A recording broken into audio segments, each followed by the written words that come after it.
Okay, this is Mary, and we are back. It is 1 o'clock, which means that it's time for us to start the first breakout presentation, which is me talking about ages and stages in business profitability.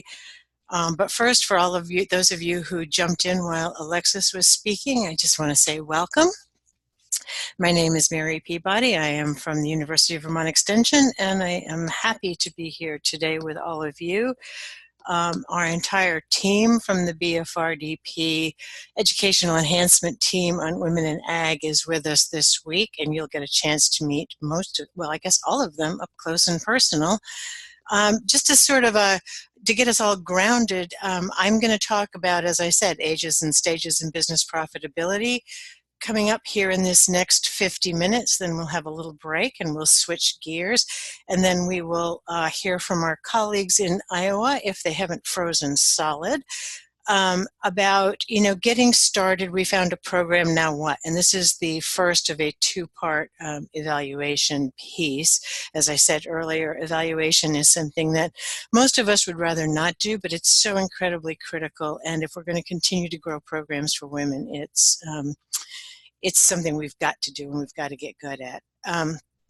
After that, we will be hearing from Karen Funkenbush and Susan Jakes on sustainable farm safety solutions through ergonomics, and they're going to give you some tips and some pointers on running safety programs and helping women understand the need to consider ergonomics on the farm.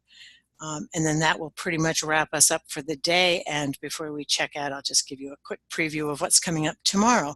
But that's where we are. And let's see, the recorder is running, so we are good to go.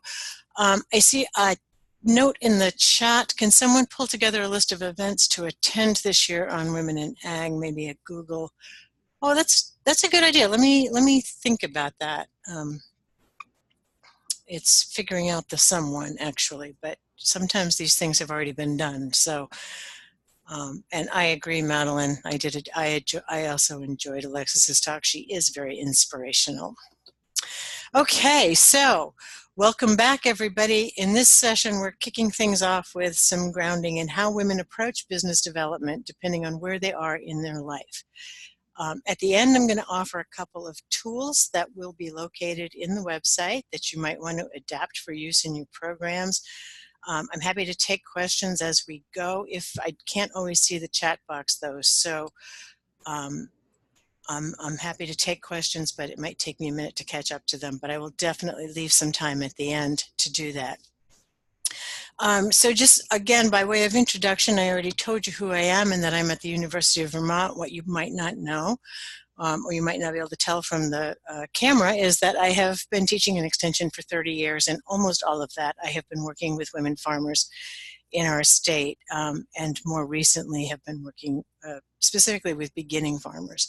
So I've seen a fair amount of things, and I am going to share a little bit of my insights, as well as some things that I have learned through some research and study. So here we go.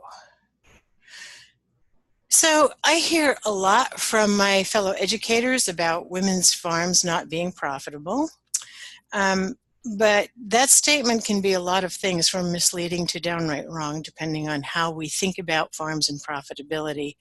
And profitability is really related to the three concepts that you see on the screen in front of you. So for the purposes of this presentation, I thought it would be useful if we were to stop it on and just sort of zero in on a couple of common definitions, or at least the way that I'm going to define them for the purposes of this particular presentation. Business scale refers to the size of the business. So that could be in terms of gross sales, it could be acres, it could be number of head of livestock. Pretty much any measure of size would be a good reference to scale. Scope refers to how many profit centers a particular business has operating. This could refer both to how diversified a particular farm or ranch is, but it also could refer to sort of having a mixed market outlet, so wholesale, direct-to-consumer, farm-to-institution, etc. And the reason that scope is important is because, as you all know, Time is a critically short resource on most farms, and the more you spread yourself across different profit centers, the more you help to ensure that you're not going to have a complete failure in any year, but the more thinly you get spread in terms of management decisions. And profitability finally refers to revenue captured that's in excess of cost. And it's a little bit misleading because I think sometimes we reference profitability as, you know, that's the difference between a quote unquote good business and a bad business. But it's not really that simple. It's entirely possible to have a profitable business that still requires off-farm income to sustain the family. Likewise, it's all too common to have businesses that are long-term, ongoing businesses that are not profitable in the long run. So it's sad when that happens, but you know, I think every single one of us that works with farmers probably can imagine a time that has happened. So let me put up a couple poll questions here to get us started on scope, scale, and profitability. First question is, what would you identify as the most pressing issue facing beginning farm and ranch women that you work with? Is it issues of scale? So is it issues of how big should I be? Is it issues of scope? How diversified should I be? Or how spread out should my markets be? Or is it an issue of profitability? And again, this is just your gut reaction.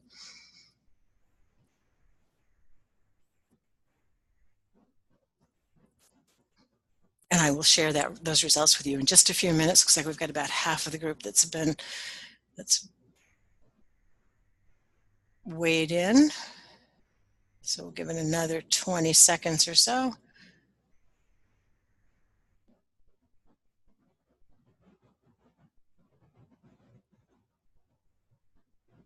Okay. So you can see that scale and scope are both pretty prevalent in terms of the issues, but profitability is front and center and not ahead. And I think I would agree with that. I think I have a lot, and we'll talk about that as we go, but I certainly get an awful lot of questions about profitability and a lot of concerns about profitability. Let's try another poll question. Let's see.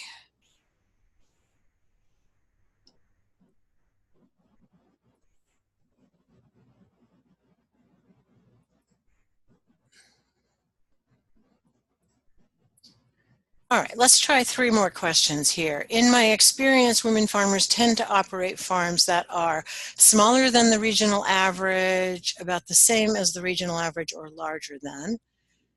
And then similar question related to scope, and another question related to profitability.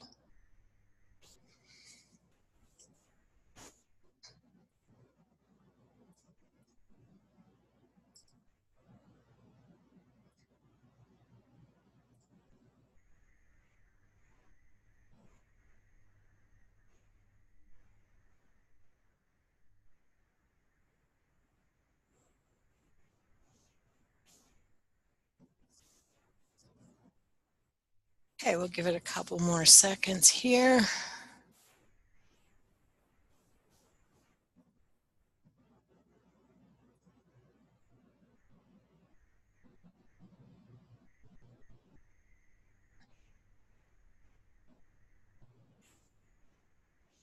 Okay, we'll see if we can.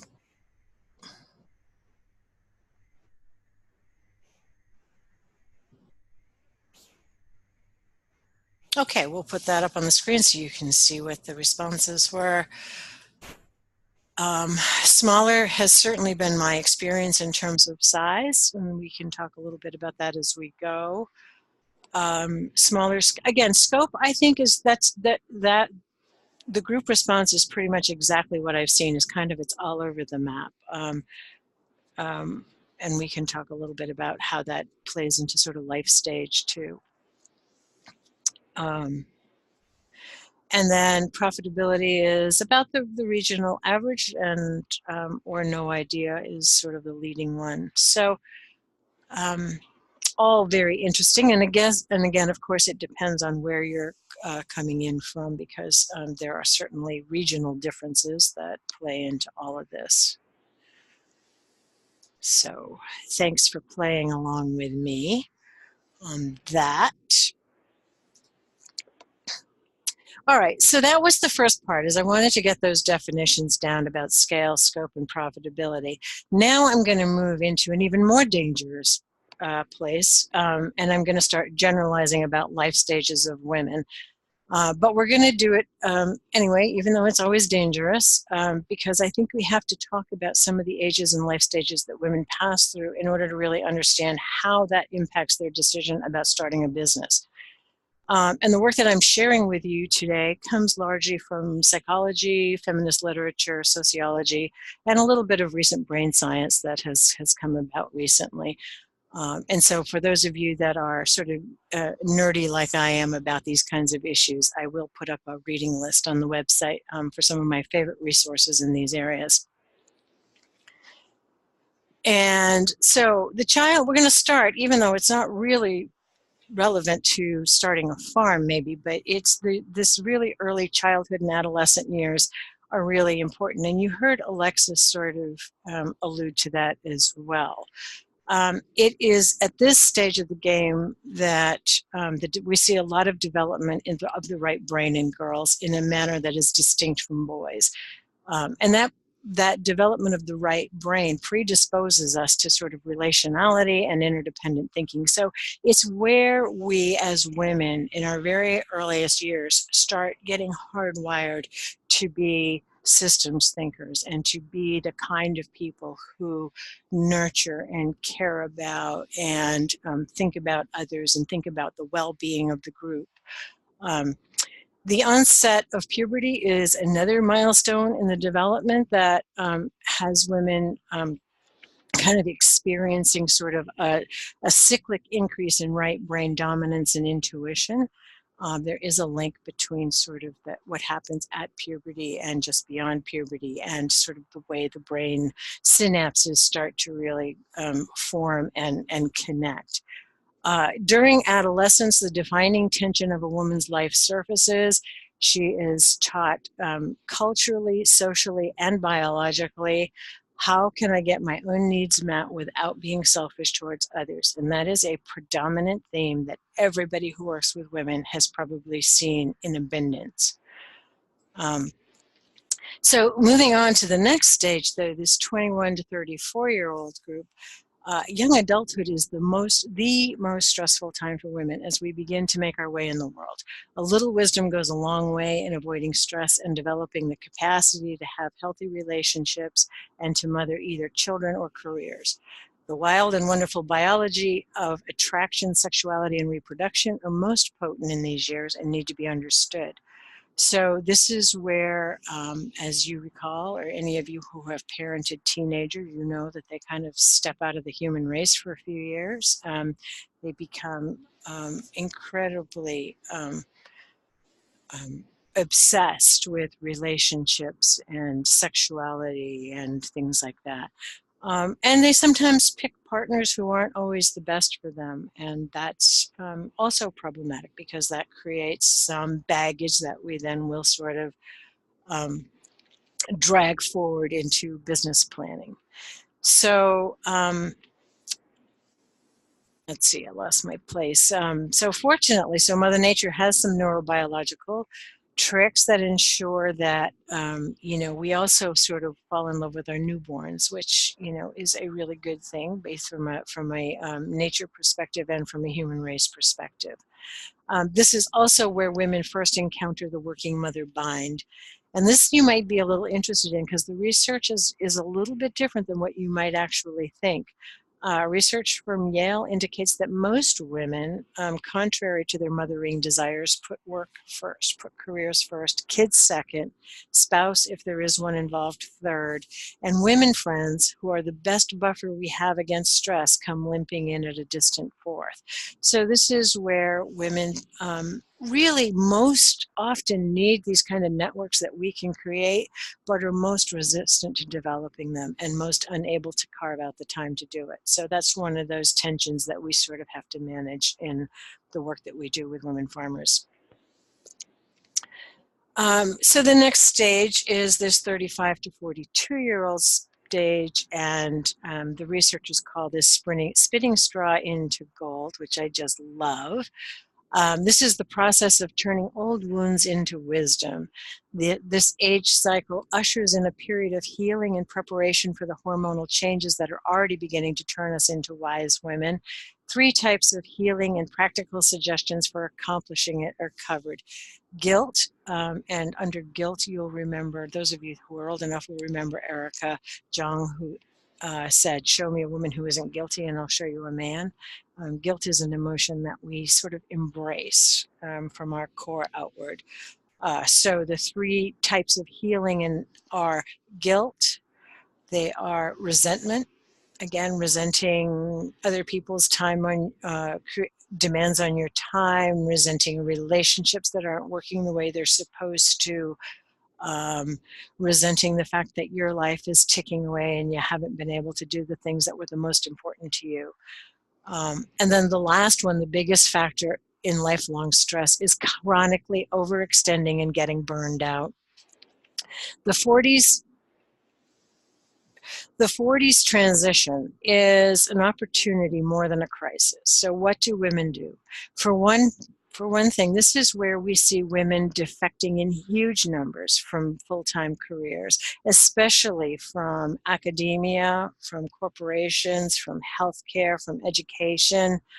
And they're looking for more meaningful work. And where do they go? An awful lot of them go to the farm, right?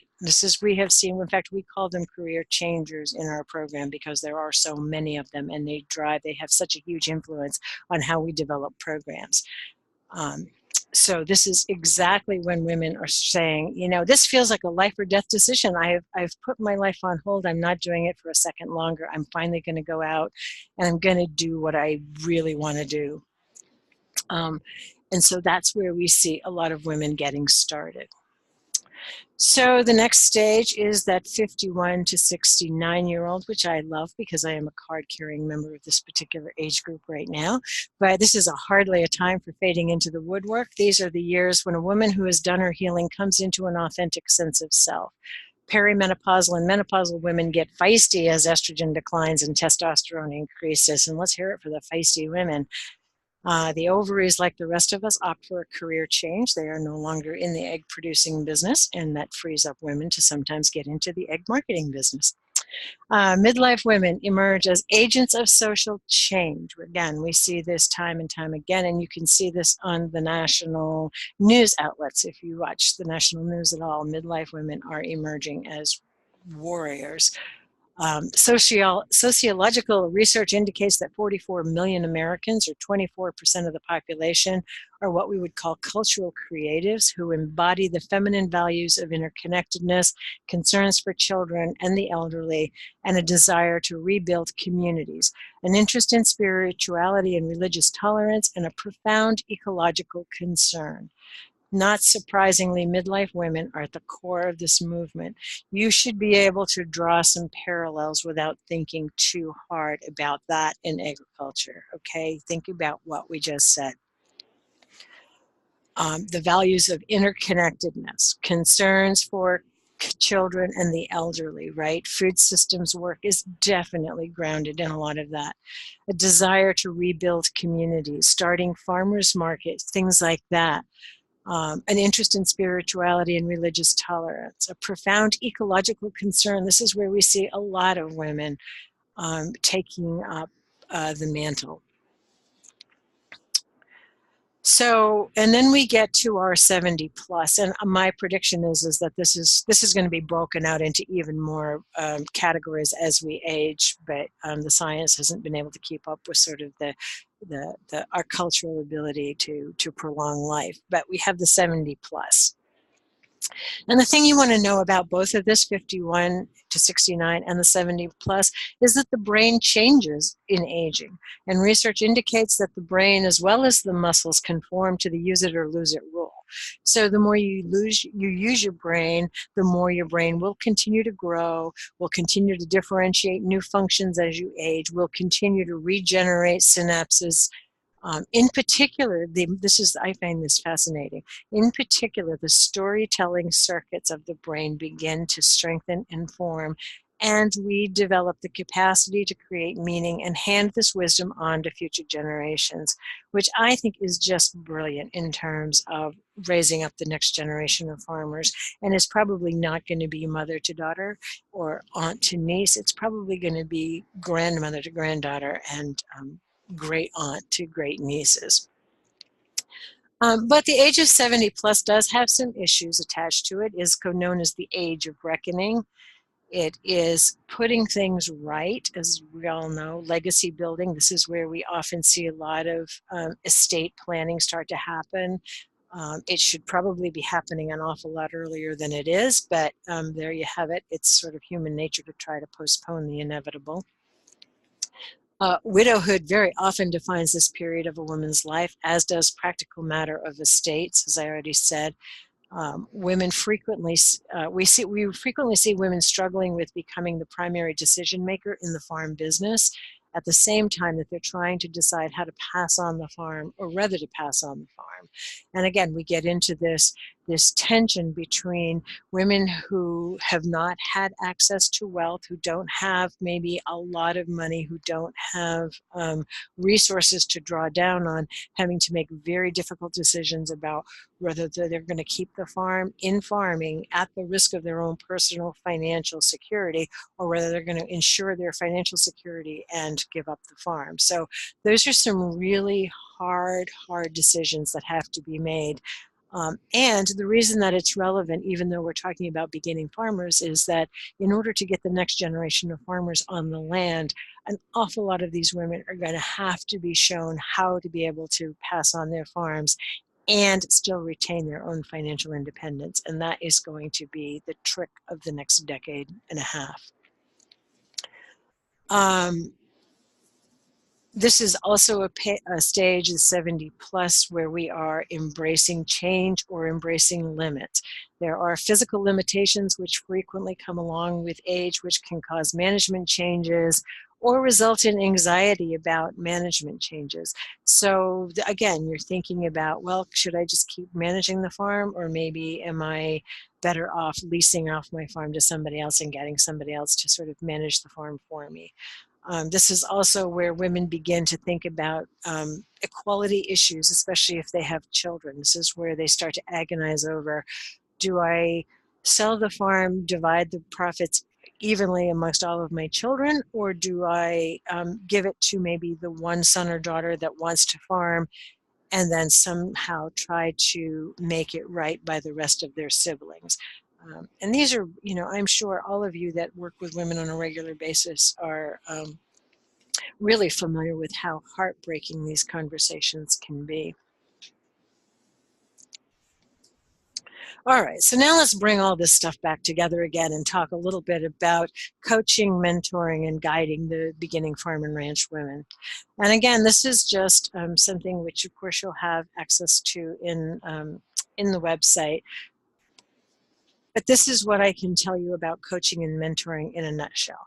The more mature the business, the more unique the issues and the more individualized the advising gets.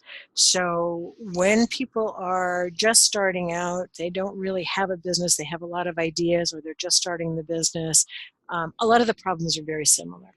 What's the best market outlet for me? What should I charge for what kinds of prices? What are the, what are the best ag practices that I should be following?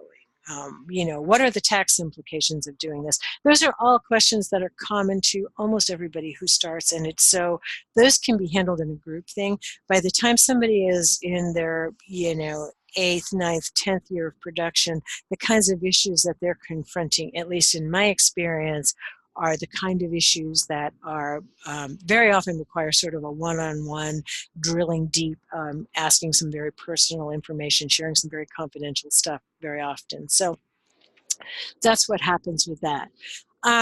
But just to go over this chart a little bit, you can see it's divided up across the top by age categories, and I did not use the same age categories as before, although maybe I'll have to adjust mine now. And then down the left-hand side, you'll see that it's divided up into sort of the pre-startup phase, startup to 3 years, and then 3 to 10 years. And I didn't go beyond 10 years because we have, we're talking mostly about beginning farm and ranch women here, and um, that sort of artificial line in the sand is at 10 years. So anyway, the thing about working with really young women that I just love is their energy and their optimism. I mean, they just do not see problems and nothing is a hurdle, and they are so excited about it. Many of them have had several internship or apprenticeship opportunities. So they've got some practical experience, but they lack some life experience. They haven't had enough sort of life experience to really know where the potholes are going to come up and what should they do when they hit the potholes. Um, as they get closer and closer to the business development and to having to take out that first loan, this is where they often confront the fact that their finances are kind of a disaster. Many of them have very high debt leading because of college loans and or other decisions, and or no credit history because they just, again, they don't have the life experience to have been able to develop and build up that credit history. Um, they have a tendency to want to over diversify, and that comes from this place of optimism and boundless energy. They just want to do it all, try it all, be everything to everybody, and save the world. And it's so, I love working with them. It is really great. It's a little exhausting for me at times, but it is really great. This, as they develop again and get into the higher end of this age bracket, is where we begin to see the tension between family demands, young children coming on, changes the management strategy on probably more farms than I can count, and I'm sure all of you have stories about this as well. All of a sudden you have kids and everybody is sort of relegating you now to the house, and you're losing your management authority. This is also where we see changes in the scope and the scale of the business. People are starting to figure out what works, what doesn't work, how are they going to adjust. They're beginning to confront that sort of the financial piece, that maybe it's not making enough money, maybe it's a profitable business, maybe it's not, but however much it's making isn't quite enough to make ends meet, and somebody's going to have to work off the farm. Benefits become a much bigger issue once you have children depending on you, and all of a sudden health insurance becomes a real important conversation.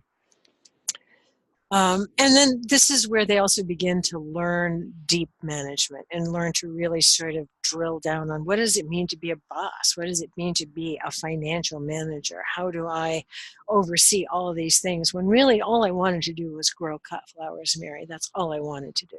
And now look at me, I am like everywhere. This is also where we start to see the breakdown of some relationships and some marriages, and that can cause endless stress and strife. In that second column, the slightly older group, when people are getting started here, this is where they bring a lot of life experience and a lot of prior work experience. And I have had the pleasure of working with women in this group who, were doctors and lawyers and marketing experts and had all kinds of great experience. And that's all unbelievably valuable when you come to the farm. They are, when it comes to actually putting boots on the ground and learning the practice of farming, though, less flexible in their location. Again, their families are pretty well rooted, and they're pretty well rooted and in their community. Habits, both good and bad, are sort of more hardwired, which makes it much harder. There is something to be said about that old dogs and teaching new tricks thing. This is also where we begin to see the emergence of the sandwich generation issues, where not only do you have kids who are growing up and are needing different kinds of support from you and may or may not be going to college and may or may not be struggling through high school, but you also have parents, aging in-laws, aging family members who are increasingly coming to you for help and support of various kinds. And again, once with with the more experienced businesses in these middle years, this is where you get women wearing multiple hats. They have farm duties, family duties, community duties, volunteer duties. I mean, I am so amazed. I listen to some of these women talk about what a typical week is, and I'm exhausted. They also get more risk averse though, because they're getting older. They're seeing the end of their life approaching over the hood. In the rearview mirror, they see their kids and college and a whole bunch of things starting to happen. So they're starting to get a lot more risk averse, even, and all women are a little bit more risk averse when it comes to taking on debt. And then in the last column, again, and we do still see women in their 50s and over starting farms. They deal with some social judgment and some social criticism, both within and out of their own family circle. We get a lot of women saying, everybody in my family thinks I'm crazy for doing this, but I'd really like to do it. They have some disposable income to invest, though, and that's not to be taken lightly. And they have a credit history, for good, bad, or ugly. They have one.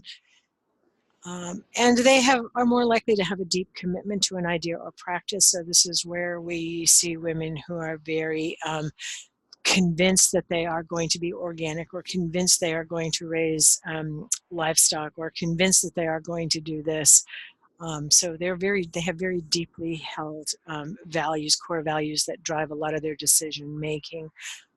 And they also sometimes come with some physical limitations and or health issues which need to be accommodated. And a speaker later today is going to talk a little bit about that with the ergonomics, and then we'll probably revisit that again as we go before we wrap up on Thursday. But again, in the more experienced, these are also the women more likely to be operating with some type of chronic issue. We see knee and hip problems, we see back problems, we see repetitive motion injury problems in wrists and elbows and shoulders, a lot of rotator cuff things. And again, it varies a little bit depending on what type of farming you do and how much of it you do, how large, again, what is the scope of that business. Again, we see concerns about estate planning, transitions from farmer to leaseholder, things like that. So that's sort of the nutshell of scale, scope, and profitability overlaid with these life stages that we see. So putting it all together, here's some thoughts and observations for your consideration, and then I'm going to introduce a couple of tools that I found helpful working with women farmers and ranchers, which are now yours to use. When we're talking with women about thinking about starting an ag business, we have to adopt a systems perspective. That's how women are wired. That's how we think and how we function in the world. And I have colleagues who want to be specialists, who want to drill deep into one area of expertise, and that might work okay for men, but it rarely works for women, mostly because we are not helping them put the business they are considering into the context of their life, their values, and the competing demands on their most limited resources, which are always, always, always going to be time and money. So, I have people who are, say, financial management people who are like, Mary, I really just want to go. I just want to go in and do the profit and loss statement. I just want to go and do a cash flow statement with them. I don't really want to hear about the kids and the problems and the leaky roof and all this. And I'm like, well, too bad. That's how we process information. That's how women learn. We ladder back. We have to find something in our past to connect the new information to. It's kind of like knitting. You have to kind of reach back, pull it forward, and keep building the new onto the old. And that's how we do it. So I always have a conversation early in my consultations with farmers about the concepts of scope, scale, and profitability. And among the questions that I push my farmers on is how much is enough, because that is a huge issue for women starting to farm. And the truth of the matter is it's different and it's unique for each individual. But how much money does your farm have to produce for you to feel like you have enough? And there's a very old book that I still use in some of my classes called Your Money or Your Life, which I highly recommend. If you haven't read it, do. It will help really get you in touch with how you feel about money, where money fits in your life. And it's incredibly good read in terms of getting you to think about your values overlaid with your financial management of your life. Another question that I ask is, how are your activities connecting your core values to your legacy? And we have a worksheet that we have people go through and do this.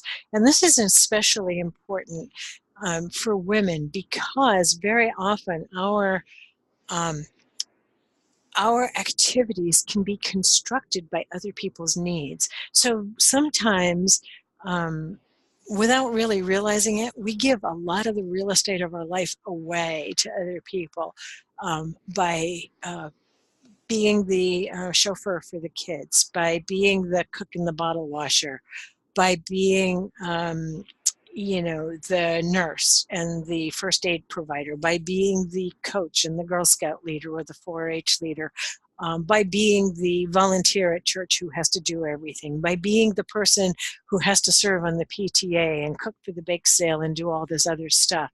So it's very possible that your life can get whittled away, and unless you're making conscious, intentional decisions about every single activity that you take on, chances are you're going to wake up one day and it really will be true that you don't have a minute to spare. It's also critical to have a discussion of the life stage where we acknowledge our current reality is and how that might change in 5 or 10 years. And I'm going to show you another tool that I have used in the past. There are an awful lot of people who are sleepwalking through their own lives, and starting a business should be a major wake-up call. They've just really got to figure out, where are you now, and what are some likely events that are going to happen in the next 5 and 10 years, and how does that play into your business development and planning? And these are really critical questions that you should be asking with your clients. Meeting clients where they are at is just good practice for education, and as well as mentoring and coaching. And I know many of the people who are participating here today, and I know there are masters of this out there because I've watched them in action. So I won't say a whole lot other than, again, with education, as with everything else, if you can find them, if you're just getting started and you can find a mentor, do it, because learning how to effectively mentor and coach new farmers is a skill. It is not something any of us graduate knowing how to do.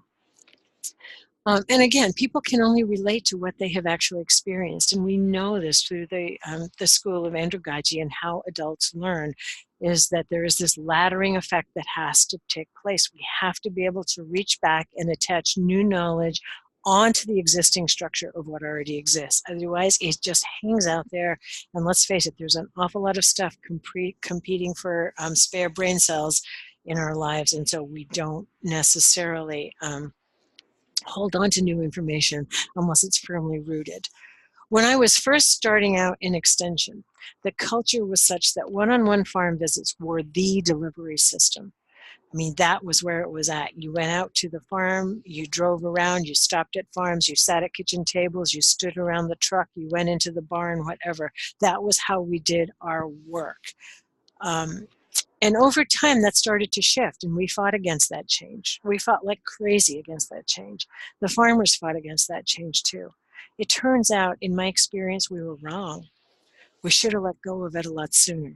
For beginning farm and ranch women, the power and the learning comes from the group experience. And I have seen this over and over and over again. And that's why I said earlier, when you're dealing with new and entry level kinds of farmers, getting them into a group and sharing ideas not only saves you from having to say the same thing 20 times, but it helps them build a group culture. It helps them learn from one another and to build off of one another's life experience. So the power of farmer to farmer, woman to woman learning is overwhelming, and I highly recommend that you find ways to offer classes, offer learning networks, offer discussion groups, and of course, again, as I said, the more mature a business gets, um, the more private consultation becomes starts to make sense because of the nature of the problems. But in the beginning, in the years that we're talking about here this week, um, group learning is definitely where it's at. And I would say, just as for all of you who are educators, facilitators, it is really uncomfortable being a facilitator of this group learning is really uncomfortable because we come in and we kind of want to share some expertise, and we quickly learn that the group needs to build its own culture, needs to share, needs to build the kind of networks and shared learning that creates the trust and the forward momentum that all of these groups kind of need. And then to the last point about honesty, I make it a policy that I never, ever, ever judge a business idea that is brought to me. I just encourage them to run the numbers because let's face it, there are plenty of goofy businesses out there that are wildly successful that had they come and asked me, I would have said, that is not going to work. That is a dumb idea. But I don't judge the business. What I do is I encourage them to run the numbers, to do the planning, do it on paper when you can afford to make mistakes because paper and pencils are still relatively inexpensive. And I'm like, if you can prove it to me on paper that this is going to work, I will be your biggest advocate, regardless of what I personally think of the business. But if they can't make it work on paper, then you have to have an honest conversation with them and say, it just doesn't seem like there's a path forward in this particular idea. So maybe you have to take it back to the drawing board, rethink something. And this is especially hard for women because I find that women can get really attached to a particular product. Oh my goodness, the women and their sheep, for example. And I apologize if there are any sheep lovers and owners out there. It's just a really hard business to get to be profitable, to get to that profitability line with, especially on a very small scale.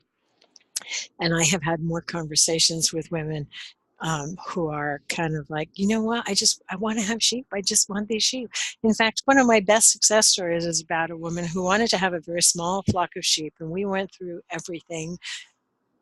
And finally, I sat down and I said, I just don't think this is going to work. We've tried everything. And she's like, there's one more thing I'd be willing to do. And I'm like, what's that? And she's like, I would do spinning gills and have spinning classes and teach knitting. Well, she ended up growing a really profitable business out of that idea. The sheep are kind of a very distant sideline in the business, but what she did is convert an old barn into a spinning studio and does weekend-long retreats for spinning gills and does teaching and does fiber arts. And I mean, I'll tell you, she's raking in the money, but it's not on the sheep get to be there and hang out, and they're kind of like, demo sheep. But she's happy, the business is happy, she's doing what she loves. And the final bit of advice that I would pass along to all of you as you grow your programs for women farmers and ranchers is to be really clear about what your role in the relationship is. Because women are relational and because they are systems thinkers, events like business planning trigger a lot of baggage, and each of us has to know in our minds that we are educators, coaches, technical assistance providers. We are not counselors, we are not therapists, we're not lawyers or spiritual advisors. Things that will come up that we're not prepared for, so it's important to have a plan. And I will say it is also really helpful to have a network of experts that you can draw upon so that when you need to make a referral, you can pick up the phone and make a referral that you're comfortable with. And at all costs, we have to avoid getting burned, getting sucked in, because that is the path of burnout. And that 80-20 rule applies to working with beginning farmers and ranchers, is that 20% of your client base will suck up 80% of your energy. So you've got to really marshal your, know what you're good at, stick with it, and don't get sucked in. So, okay, I'm going to share some resources and then I'm going to turn it over. Looks like we've got a few minutes for questions, and I see some stuff in the chat box. All of the following tools I'm going to share with you will be available on the website for you. Feel free to make them your own and use them. Don't use them. Use them in your own personal life if you want. They have all been tested with beginning farm and ranch women, I will say that much, and you are free to use, modify, or adapt them as you see fit for your audiences. So the first one is what I call my timeline, and this helps women sort of identify what I was talking about earlier. What are those big issues that are going to be coming up in your life? What are the big issues that have already happened in your life? You know, again, it's like looking forward through the windshield, looking in the rearview mirror, trying to figure out what's going to happen in the next 5 to 10 years, and then just asking the question, how's that going to affect my business? And what's my plan for that? Just not because we want in any way to encourage anybody to not engage in any significant event or to engage in it. We're not judging about it. We're just saying this is going to be a part of your life, and so is your farm business. So let's figure out how this might all impact your life, and so that you won't be gobsmacked and completely surprised when something happens. The next one goes back to a book that I really like and I've used a lot in my teaching, which is Stephen Covey's First Things First. And this has to do with prioritizing your scarcest resources, time, and which is, you know, a time value matrix. And I just have them write down, you know, what kinds of activities are you doing in a given day and where do they fit here in this matrix? You know, you have high value and urgent, you have low value and urgent. And this is the quadrant number 3 is where you'll find a lot of people imposing their needs on you. This is where people run in at, you know, 5 minutes before quitting time and say, oh, I really need you to review this and write me a letter. Or I really need you to, you know, I forgot I told you, I didn't tell you, but I really need like a dozen cupcakes for the bake sale tomorrow morning. And so these are the things I want you to minimize, and the things I would encourage you to get your clients to minimize, the things that are quadrant 3 kinds of activities. And I want you to prioritize the things that are quadrant 2 activities, those things that are of high value and low urgency, because that's where you can really engage your brain and do some thinking. And again, you know, the scarcest resource is always going to be time followed by money. And the beauty of time is that while we can't make it or buy more, we can adjust how we spend it. And for women especially, you know, if they haven't learned good time management skills, starting a farm is going to be a real miserable experience for them, because I can't think of many industry areas that require more juggling than in agriculture.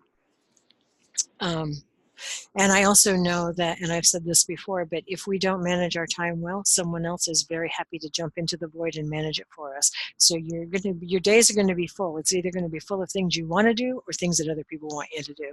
So you might as well be in the driver's seat. And then my last tool, yeah, is just sort of a map where people can, and this does 2 things. One is that it helps them identify where are their strengths and their weaknesses. And the other thing is that it helps them see very visually all of the different types of skills and abilities and decision areas that are going to be involved in starting a farm. So they get to map, the scale goes from 0 to 10, depending on whether they have absolutely no experience or don't, or nothing in this area, or whether they have everything. And you'll see it's divided up into goal and decision making, access to capital, access to land, production skills, and access to markets. And these tend to be the areas that we organize all of our teaching around in all of our programs. And again, these are the tools that will help them see all of the moving parts. And so that's all that I've got to say about this. We've got a few minutes and we can use a little bit of our break time maybe, but I want to I'll go back in and check on the chat box as well.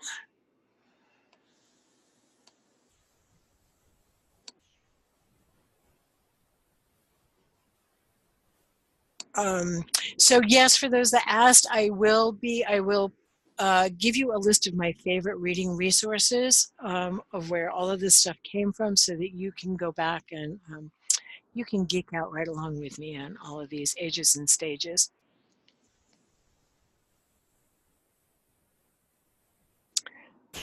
Uh,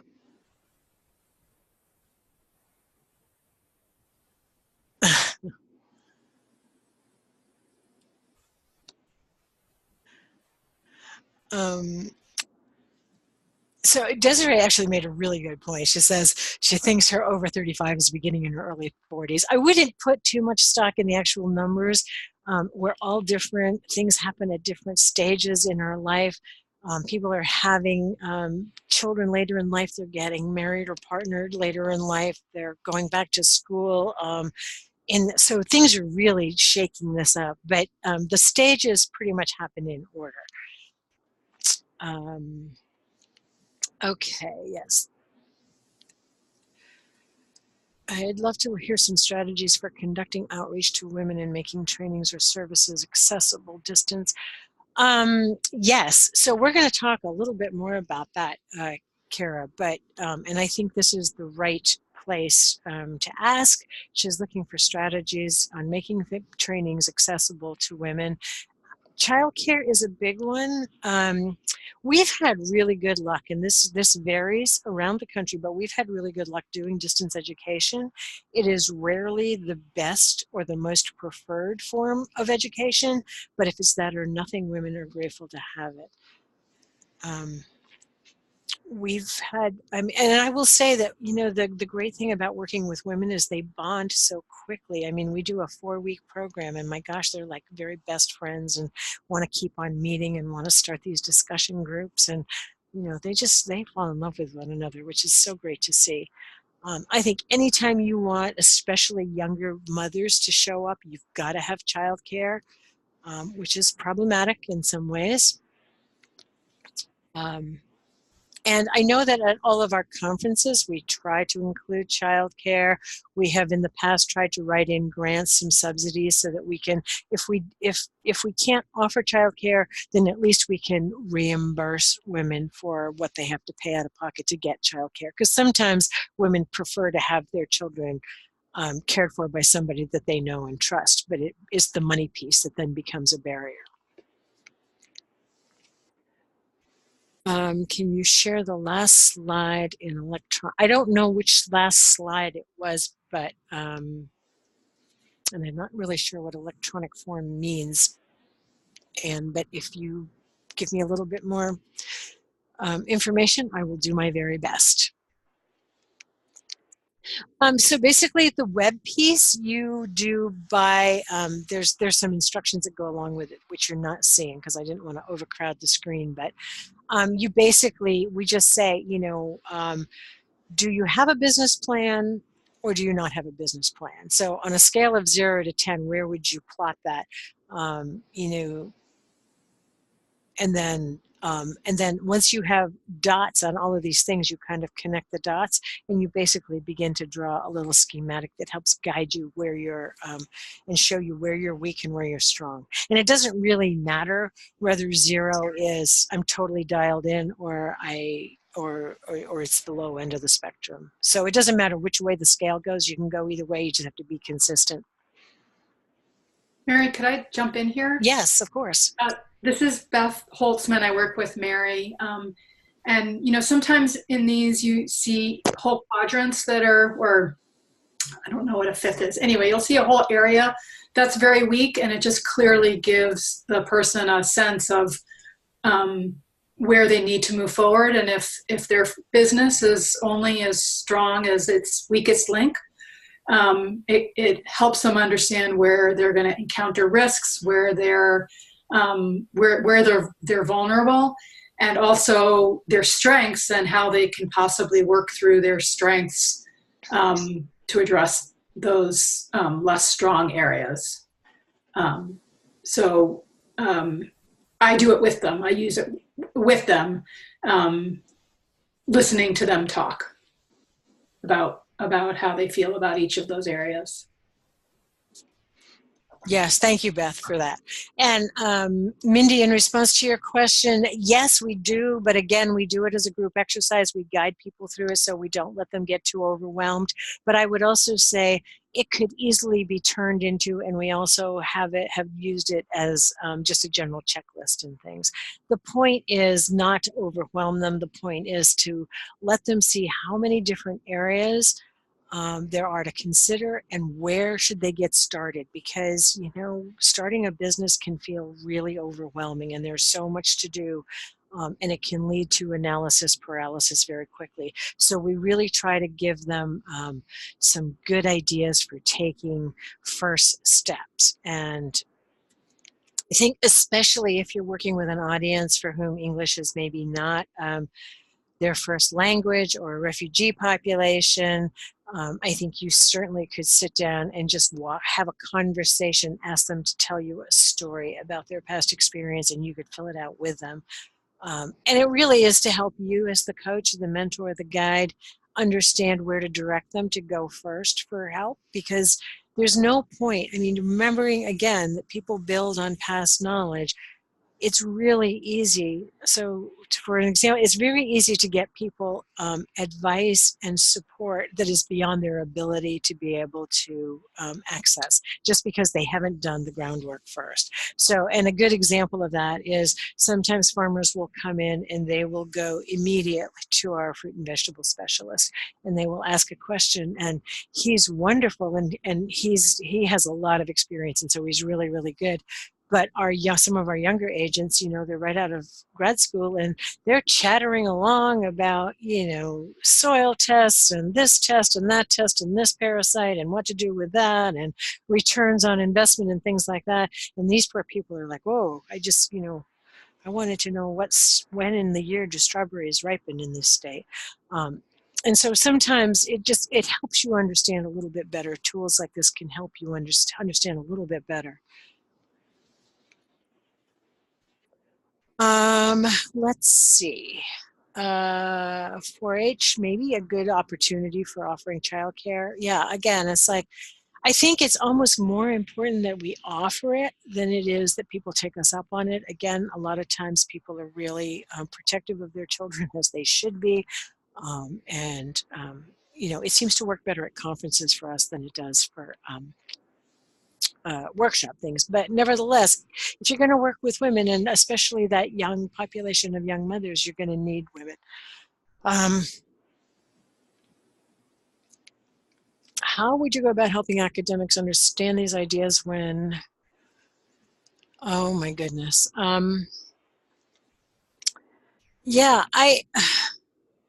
Well, this is probably going to seem kind of odd, but in our teaching, we have kind of a 3 strikes rule. We let anybody who's interested come in and teach in our programs, and if they don't do well, then we offer them some suggestions for improvement, and if they still don't do well, then we find somebody else. And I'm sorry, that's kind of a snarky response to a question, and I will give it some more thought and get back to you. But I have to leave. We have to cut this short now because, okay, Desiree, if you have something to say, I'd love to hear it. And we do have to wrap the session up because we're holding up the next piece. And hopefully our colleagues from Iowa have not frozen solid yet, because they're going to talk to us about some evaluation stuff. And we will pick up these conversations in the chat box, both during the next session and for the next 2 days. So thank you so much for your attention.